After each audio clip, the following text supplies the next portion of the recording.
The Zelaran and Visari survivors felt like prisoners, being placed into a circular containment area where both races were still at war. They were placed in this area that was divided down the center with food and tables. Vexarian soldiers, a fierce and unyielding force, had thrown away the past hatred towards the Visari and Zelaran cultures and united and becoming the Vexarian. They wielded not just weapons, but philosophies, ideals that transcended the mere physical conflicts they were born into and grown accustomed to.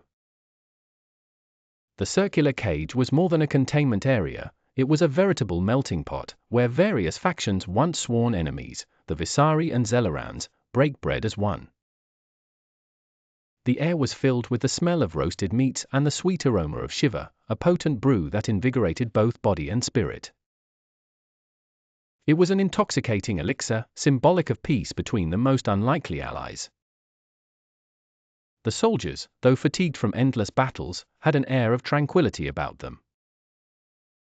War had taught them the value of camaraderie, and they relished this time of reprieve. They shared stories of old, laughed at forgotten hardships, and gradually, what seemed like an impossible utopia materialized within the steel bars enclosing them. Yet, not all was as serene as it seemed.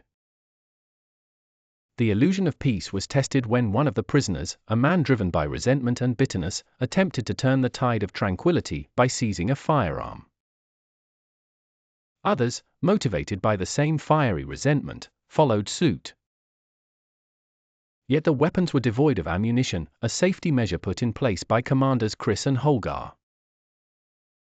They had anticipated such a scenario, and the rebellion was swiftly quelled without bloodshed. This was a test, Chris announced, his voice carrying over the simmering anxiety that lingered post-skit, to see who among you can embrace our ways. But those who resist will be removed.